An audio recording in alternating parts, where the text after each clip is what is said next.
Hi viewers, welcome to our channel.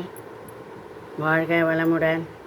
இன்றைக்கி நம்ம இந்த கோலாட்ட பொம்மையை பார்க்க போகிறோம். நேற்றுக்கு என்ன அந்த போன வீடியோவில் அதனுடைய அந்த சட்டை பகுதியை போட்டு பாவாடைக்கு ஸ்டார்ட் பண்ணி கொடுத்துருந்தேன் இல்லையா? இப்போ அந்த பாவாடை எல்லாரும் அந்த 10 உயரம் போட்டுட்டு வந்திருப்பீங்கன்னு நினைக்கிறேன். ரவுண்டாக அப்படியே 4 மணியாக கொத்து அந்த டைமண்டாக வர அப்படியே 10 உயரம் போடணும்னு சொல்லியிருந்தேன் இல்லையா? அதை போட்டு வந்திருக்கீங்க இல்லையா? இப்போ அது ஏறக்குறைய உங்களுக்கு எல்லாருக்குமே ஒயர் அது முடிஞ்சிட்ருக்கும். ஏன்னா அந்த 10 உயரம் போட்டதுலையே இப்போ ஒரு புது ஒயர் எடுத்து ஒரு பச்சை மணியில் விட்டுக்கோங்க. அந்த கடைசியில் ரவுண்டு வந்திருக்கு இல்லையா? அதில் 1 மணியில் விட்டுக்கிடுங்க. விட்டு இந்த பாவாடைக்கு இப்போ நம்ம ஃப்ரில்லு மாதிரி முடிக்க போகிறோம். இப்போ இங்கே பார்த்திங்கன்னா இது பாருங்கள், இது வந்திருக்கு இல்லையா? பாவாடை ஃப்ரில்லு மாதிரி வரும் இல்லையா? இதோ இங்கே பாருங்கள், அந்த மாதிரி நம்ம இப்போ முடிக்க போகிறோம். ஸோ அதுக்கு 5 மணி ரவுண்டு வரணும். இப்போது இங்கே சட்டைக்கு என்ன கொடுத்தீங்களோ அதே கலர் இங்கே ஃப்ரில்லு மாதிரி வரும். அப்போ அது பார்டர் மாதிரி, இப்போ நம்ம பாவாடைக்கு பார்டர் இருந்தால் அதுக்கு மேலே அதே சட்டை போடுவோம் இல்லையா? அந்த மாதிரி இப்போ நம்ம போட போகிறோம். ஸோ இடது கை ஒயரில் 4 மஞ்சள் மணி கோத்துக்கணும்.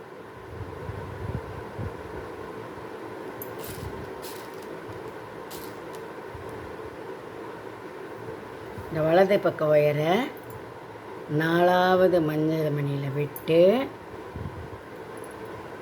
எடுத்து கீழே வந்த ஒயரை இந்த பக்கத்து மணியில் விடணும்.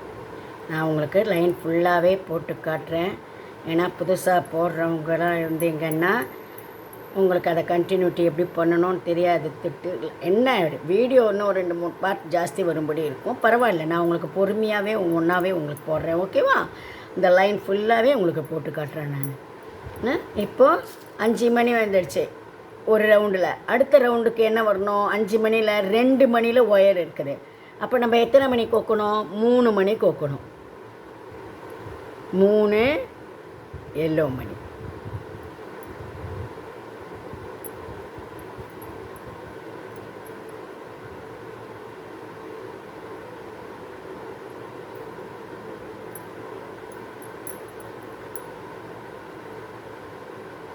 மறுபடியும் கீழே வந்த ஒயரை பக்கத்து மணியில் கோத்துக்கணும். இன்னொரு 3 மணி.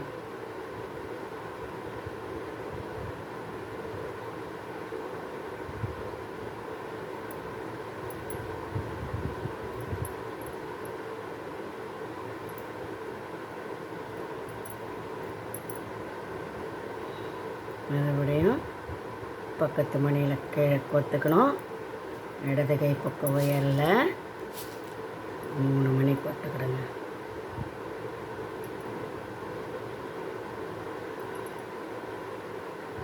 ரெண்டு 3 இதெல்லாம் இந்த மாதிரி கொஞ்சம் எல்லாத்தையும் ஒவ்வொரு ஸ்டெப்பாக சொல்லிட்டேன்னா அடுத்ததெல்லாம் போடுறப்போ உங்களுக்கு இது இந்த மெத்தட் இப்படி போடணும்னு சொன்னால் நீங்களே அதுக்கு அழகாக போடலாம். அதனால் பிரச்சனை இல்லை. நான் உங்களுக்கு பொறுமையாகவே சொல்லித்தரேன். நீங்கள் ஆசையோடு எல்லோரும் போடுறீங்கன்னும் போது அதை கற்றுக்கிறதுக்கு கிளியராகவே சொல்லித்தரேன். இப்போ இந்த பக்கத்து மணியில் நம்ம விட்டு எடுத்துருக்குறோம். அப்பப்போ கொஞ்சம் பார்த்துக்கோங்க, இந்த மாதிரி ஒயர் மாட்டிக்கும். நீங்கள் எடுத்துட்டிங்கன்னா அப்புறம் பார்த்தீங்களன்னா இங்கே குறுக்கில் அசிங்கமாக ஒயர் தெரியாதனால எங்கேயும் மாட்டிக்காமல் ஜாகிரதையாக ஒயரை எடுங்க. ஓகேங்களா?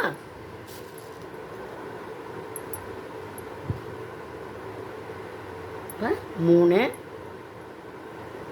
மஞ்சள் மணி.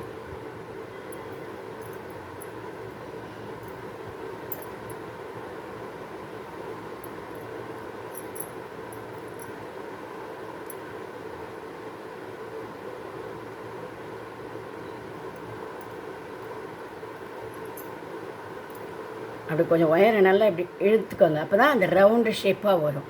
இல்லைன்னா 2 மணிக்கு நடுவில்லாம் சம்டைம்ஸ் லூஸாக ஒயர் தெரியும். நீங்கள் ஒவ்வொரு மணி அந்த ரவுண்டு போட்ட உடனேவும் ஒயரை கொஞ்சம் இழுத்துட்டு போடுங்க. இந்த ஒயர் உங்களுக்கு மெலிசாக இருக்குன்னு தெரினா நீங்கள் அடுத்த நம்பர் ஒயர் கொஞ்சம் திக்கு ஒயர். ஆனால் ரொம்ப கொஞ்சம் திக்கு ஒயராக இருந்ததுன்னா நம்ம 2-3 தடவை மணியில் விடுறோம் பாருங்கள், அப்போ டைட்டாக இருக்கும், விட முடியாத அவஸ்தைப்படுவோம். அதுக்கு தான் இந்த ஒயரை நான் கொடுக்கறது. உங்களுக்கு கொஞ்சம் இது ரொம்ப இதுவாக இருக்கிற போல் இருந்ததுன்னா நீங்கள் இன்னும் கொஞ்சம் திக்கு ஒயர் வாங்கிக்கிறங்க, அப்போ உங்களுக்கு ஈஸியாக இருக்கும். ஓகேங்களா? டைட்னஸ் கொடுக்கும். இது மெல்லிஸாக இருக்கிறத தொட்டு இந்த மாதிரி ஒரு 2 தடவை 3 தடவை இந்த மணியில் நம்ம விட்டுலாம் எடுக்கிறோம் பாருங்கள், அப்போ அது நமக்கு வரும். ஒயர் திக்காக இருந்ததுன்னா அந்த மாதிரி விட முடியாத நமக்கு கஷ்டப்படுவோம்.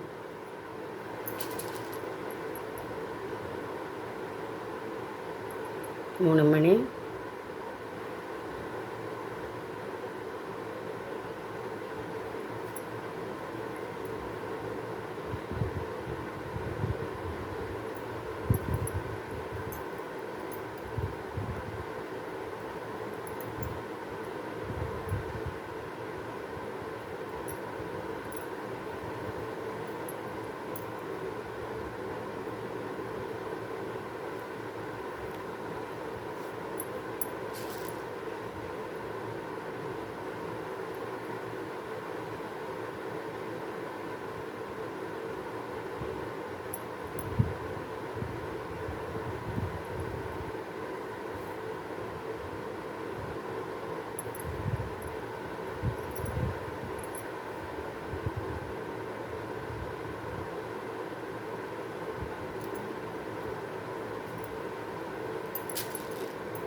மஞ்சள் மணி வலது பக்க ஒயரை 3வது மணியில் கோர்த்து எடுக்கணும். கீழே வந்த ஒயரை இந்த பக்கத்து பச்சை மணியில் மாட்டி எடுக்கணும். மறுபடியும் இடது பக்க ஒயரில் 3 மஞ்சள் மணி.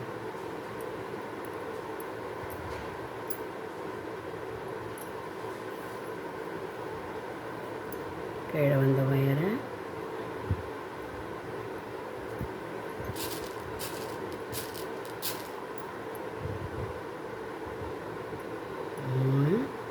மஞ்சள் மணி.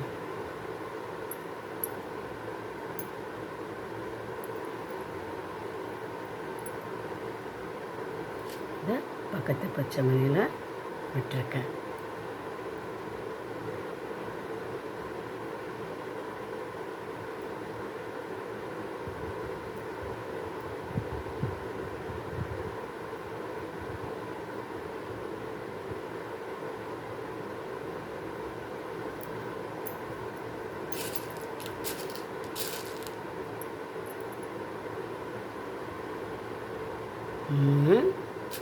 மஞ்சள் மணி.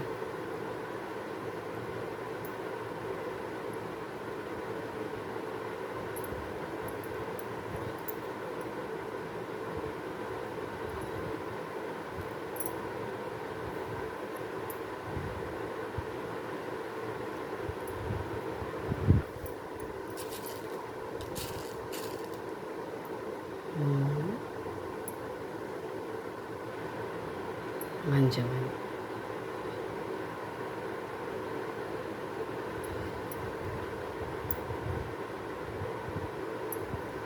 இப்போ நம்ம கடைசி மணியில் விடுறோம். கடைசி பச்சை மணியில் விடும் பொழுது இந்த மணிலையும் விடணும். இந்த முதல் ரவுண்டு போட்டதில் நம்மளுக்கே சொல்லியிருக்கேன் இல்லையா, சைடில் மணி வரும் இல்லையா, அந்த மணிலையும் ஒரு மணியில் ஒயர் விடணும். இப்போ 3 மணியில் ஒயர் இருக்கும். இந்த பக்கம் எல்லோ, இந்த பக்கம் எல்லோ, கீழே க்ரீனு, 3 மணியில் ஒயரு. மேலே இருக்க இந்த 2 எல்லோ தான் நமக்கு வரணும். அதனால் 2 எல்லோ மணியை மட்டும் நம்ம கோக்கணும். கோத்துட்டு ஒரு பக்கம் ஒயரில் மட்டும் மணியை கோத்து அப்படி முடிச்சு போட்டுருங்க. ஓகேங்களா?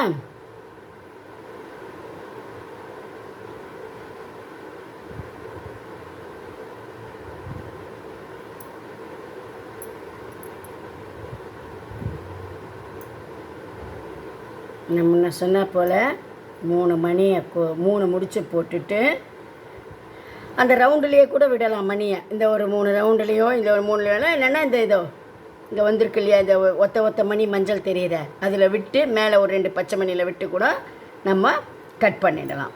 ஓகேங்களா? இப்போ பாருங்கள் எப்படி இருக்குது இல்லையா, ஒயர் வந்திருக்குது இல்லையா. முடிச்சு போட்டு இதோ இந்த ஒத்த மணியில் எப்படி மஞ்சள் மணியில் விட்டுட்டு இதோ 2 பச்சை மணி,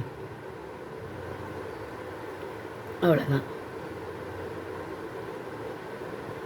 சேஃப்டிக்கு தான் இது 2 1 அந்த முடிச்சு ஒரு மாதிரி இதில் நம்ம ஒயரை விட்டு இழுக்கும்பொழுது அந்த முடிச்சு நல்லா மடங்கி உள்ளே வந்துடும். இல்லைன்னா அப்படியே குச்சியாக போட்ட முடிச்சு அப்படியே தெரியும்.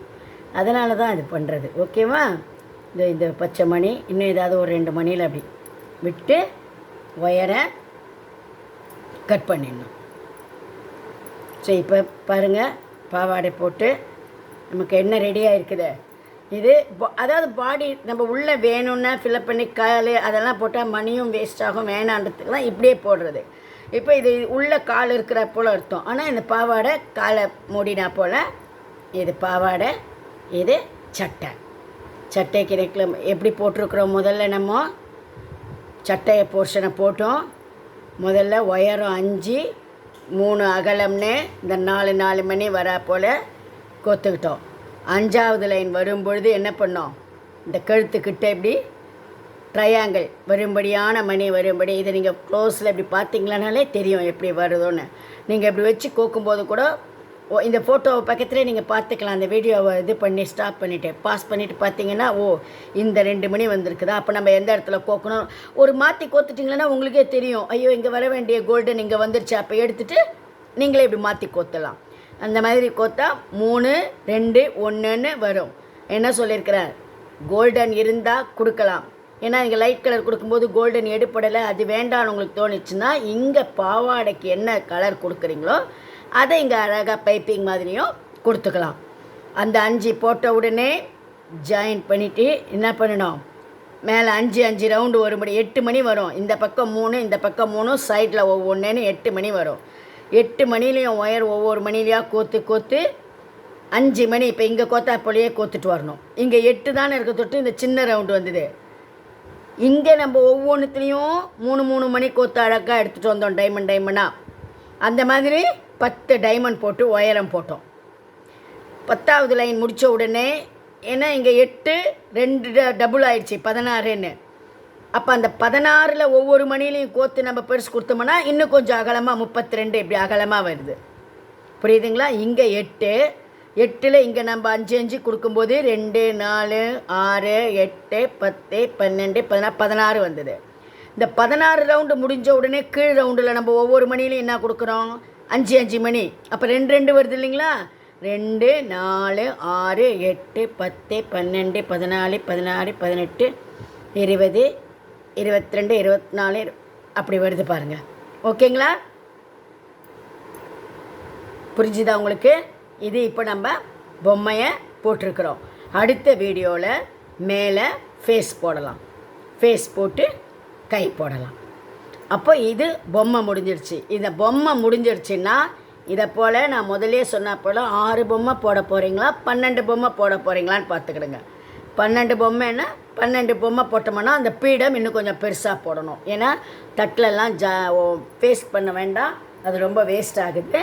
நீங்கள் அழகாக அந்த ட்ரையாங்கிள் நம்ம வில்வதளம் போட்டோம் பாருங்கள், அந்த மாதிரி அந்த அருகோண பிளேட்டை போட்டு அதில் இப்படி லாஸ்ட்டில் மணியோட நம்ம அந்த பொம்மையை ஜாயின் பண்ணிட்டோம்னா எப்போவுமே உங்களுக்கு நின்று அழகாக இருக்கும். நீங்கள் எடுத்து வைக்கும் போதெல்லாம் கரெக்டாக இருக்கும். ஓகேங்களா? 12 பொம்மை போடுறவங்க 12 போட்டுக்கோங்க. 6 பொம்மை போதுன்றவங்க 6 பொம்மை போட்டுக்கோங்க 6 கலரில்.